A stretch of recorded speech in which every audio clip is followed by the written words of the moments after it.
अभी मोदी जी हमारे राष्ट्र पुरुष हैं, अवतारी पुरुष हैं।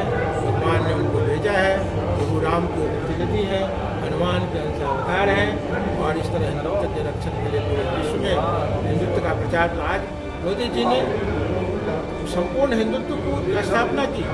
फर्क तो आता है मुसलमानों से, जिसके कुरान में लिखा हुआ है कि विश्व में या तो मुसलमान रहेगा या नहीं तो मुसलमान नहीं है, वो काफिर है। और जो सारा का सारा नकल यहूदी धर्म का है इस्लाम, और सबसे बड़ा दुश्मन यहूदी है उनके। तो ईसाई उनके दुश्मन हैं, हिंदू बौद्ध जैन तो है ही हैं। उन्होंने नालंदा विश्वविद्यालय को जला दिया, उन्होंने साढ़े 10,000 बौद्ध भिक्षुओं को उन्होंने वहाँ से काश्यप सागर से लेकर कश्मीर तक काश्यप ऋषि का क्षेत्र था। उसमें सारे आर्य रहते थे। उसमें आर्या नाम ईरान हो गया, अफगानिस्तान गंधार था, पाकिस्तान तो अभी तक 47 तक तो हिंदुस्तान ही था। वो तो पंजाब है हमारा, वो तो सिंध है हमारी बलोचिस्तान में हमारी हिंगलाज माता पास करती है। हम उसका वर्ल्ड हिंदू फेडरेशन में हम कर रहे हैं सरकार के द्वारा। वहाँ पर हम एक कल्चरल दूतावास की स्थापना कराएंगे हिंगलाज में। इस तरह ढाकेश्वरी माता, बांग्लादेश तो हमारा ही था, ढाकेश्वरी माता पर भी हम वहाँ पर एक पीठ की स्थापना करेंगे। तो इस तरह से विश्व स्तरीय हिंदुत्व का जागरण हो रहा है और हम लोग भी अपने अपने क्षमता के हिसाब से जो कुछ अपना इस महा हिंदुत्व के महायज्ञ में अपनी अपनी आहुति दे सके, अपनी बुद्धि सामर्थ्य और संपर्क प्रयास से हमारा जीवन धन्य हो। बाकी जो चीज़ जिंदा है वो बढ़ जाना ही है। संसार शाश्वत नहीं है, कुछ भी स्थिर नहीं है, सब कुछ बनता है, बिगड़ता है, जन्म लेता है, मृत्यु होती है और प्रभु के सिवा कुछ सत्य नहीं है। और सनातन धर्म के अलावा कोई धर्म नहीं है। यहाँ जब लोग धर्म का साधना करने आते हैं तो आनंद में डूब जाते हैं। आप देखेंगे ईसाई जो हैं एक ईसा मसीह की पूजा करते हैं, एक प्रार्थना तो बाइबल के अलावा कुछ नहीं है। वहाँ पर करते करते लोग थक जाते हैं, उब जाते हैं। यहाँ तो लोग एक पत्नी से उब जाते हैं। अमेरिका में 30-40 शादियाँ करते हैं, 15-16 तो आम हो रही है अमेरिका, इंग्लैंड, यूरोप में पता है। तो वहाँ एक धर्म पर वो कैसे रहेंगे? उन्हें तो मज़े चाहिए और मज़े तो कृष्ण देंगे। आनंद तो यहाँ आएगा, नाचेंगे गाएंगे। एक नाचता हुआ आह्लादित लोगों का यह धर्म है और वो ईसा मसीह बुझे लोगों का धर्म है। एक प्रेयर करना, एक बाइबल पढ़ना। मैं ईसा मसीह के खिलाफ नहीं हूँ, वो मानवता के रक्षक थे। ईसा मसीह भी हमारे एक संत हैं, एक अवतार है, क्या दिक्कत है? 10 अवतार मानते हैं, एक ईसा मसीह भी हो जाए तो कोई फर्क नहीं पड़ता। फर्क तो आता है मुसलमानों से, जिसके कुरान में लिखा हुआ है कि विश्व में या तो मुसलमान रहेगा या नहीं तो मुसलमान नहीं है, वो काफिर है। और जो काफिर है उसको मार दो। जो मस्जिद नहीं है, मस्जिद के अलावे तोड़ दो। हम मान लीजिए सनातनी लोग बुत परस्त हैं, जैन बौद्ध बुत परस्त हैं। यहूदी कौन सा बुत परस्त है? उनके धर्मस्थान में तो कोई मूर्ति नहीं होती, मस्जिद में खाली होता। और मैं आपको जानकारी दूँ कि मोहम्मद साहब ने यहूदी धर्म का नकल ही बनाया इस्लाम को। उनका अपना कोई कॉन्सेप्ट नहीं है, वो सारा का सारा नकल यहूदी धर्म का है इस्लाम, और सबसे बड़ा दुश्मन यहूदी है उनके।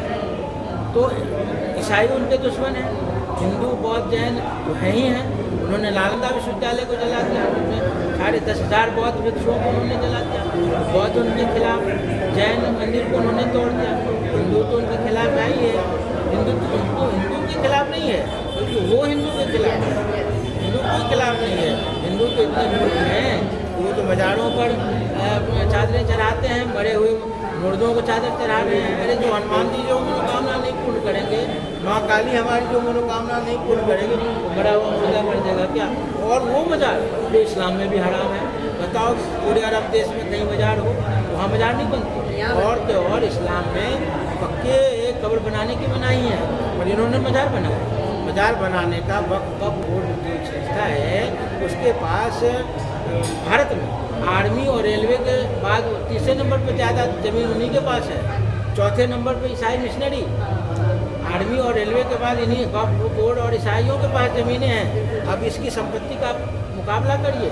हिंदू तो मात्र संख्या बल के बल पर जिंदा है। हिंदुओं में तो कोई आत्मबल है नहीं, सारे डिप्रेस्ड हैं, कुंठित हैं। बीवी बच्चे, दुकान कमाओ, ऑफिस पैसे, घर बनाओ, ऑफिस बनाओ, दुकान बनाओ, अरे ये और दुकानें, ऑफिस, हवेलियाँ तुम्हारी कैसे सुरक्षित रहेंगी? कश्मीर में तो 50-50 एकड़ में सेब के बागान थे हिंदुओं के, कहाँ है वो?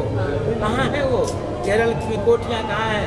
बंगाल में लोग, मुर्शिदाबाद से लोग भाग रहे हैं अपने अपने घर को छोड़कर। सारे नॉर्थ ईस्ट के सारे 9 राज्यों में हिंदू अल्पसंख्यक है। नेपाल में कहने के लिए हम कहते हैं कि हम हिंदू राष्ट्र है, और वहाँ पर सारे ईसाई बन रहे हैं। सारे विदेशी लोग, विदेशी ईसाई मिशनरी और मुसलमान लोग, पता नहीं वहाँ कैसे लोगों को बसी दे रहे हैं। और हिंदुस्तान की सीमा पर लोगों को बसाए जा रहे हैं। यहाँ हाँ, पिथौरागढ़ से लेकर के वहाँ दार्जिलिंग तक। ये बहुत ही, ये सब विषय पर हमें सोचना पड़ेगा। हमें हिंदुत्व और सनातन का प्रचार के लिए मत करो, कम से कम अपने भविष्य के लिए तो करो। हमारी हवेलियाँ कैसे रुकेंगी? हमारी दुकान, गुदान, फैक्ट्री कैसे बचा रहेगा? इसके लिए हिंदुत्व और सनातन का रक्षण और पोषण करना है। और हम लोग अभी, मोदी जी हमारे राष्ट्र पुरुष हैं, अवतारी पुरुष हैं, भगवान ने उनको भेजा है, प्रभु राम के प्रतिनिधि हैं, हनुमान के अंश अवतार हैं। और इस तरह हिंदुत्व के रक्षण के लिए पूरे विश्व में हिंदुत्व का प्रचार, तो आज मोदी जी ने संपूर्ण हिंदुत्व को स्थापना की। उन्होंने सिख धर्म के लिए वीर बाल दिवस, जिन गुरुपुत्रों को मुसलमानों ने नाश कर दिया, जान मार दिया, छोटे छोटे बच्चों को दीवारों में चुनवा दी। यहाँ पर ये नहीं है कि वजीर खान ने चुनवा दिया, किस मानसिकता ने यह किया? हमारा विरोध इस बात का है।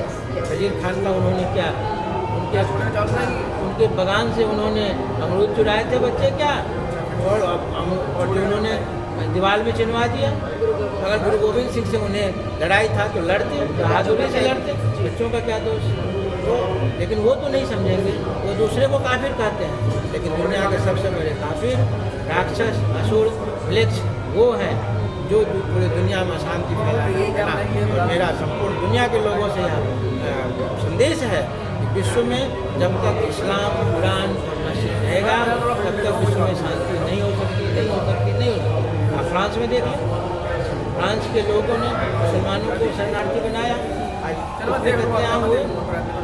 तो इस तरह पूरी दुनिया की स्थिति होगी धीरे धीरे। इंग्लैंड भी अगले नंबर इंग्लैंड का ही है, वहाँ जो उन्होंने शरणार्थियों को बसाया वो भी मुसलमानों के रडार पर आने वाले। वैसे ही अब ईश्वर का बहुत ईश्वर कृपा है, आशीर्वाद है कि मुसलमान अपने में भी मर जाएंगे।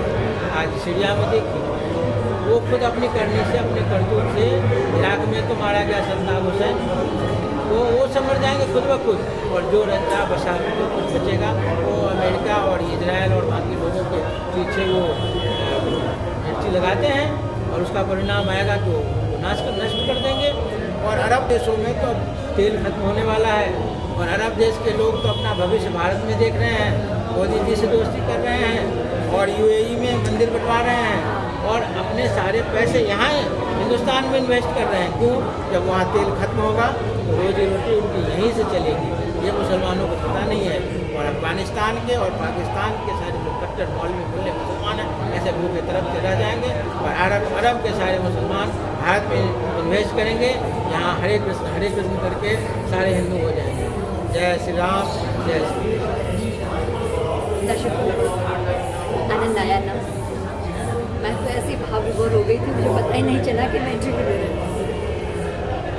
अब वक्त आ गया अपने आप को जानने का कि मेरा इस भारतवर्ष की धरती पर जन्म कैसे हुआ। पूरे ग्लोब की अगर हम बात करेंगे किसी भी कंट्री की, और अगर किसी को शांति पाने का मन में आता है ना, तो पहला ध्यान कोई अगर वो नहीं भी जानता तो उसे बताया जाता है कि अगर शांति चाहिए, सुकून चाहिए, तो भारत में चाहिए। और हम तो बहुत सौभाग्यशाली हैं कि हमारा जन्म इस भारत भूमि पर हुआ। तो आज अभी इसी समय से एक अपने भीतर विचार कीजिए कि मेरा जन्म इस भारत भूमि पर कैसे हुआ। बहुत बहुत धन्यवाद गुरु जी, बहुत बहुत धन्यवाद। जय श्री राम, जय श्री कृष्ण, जय श्री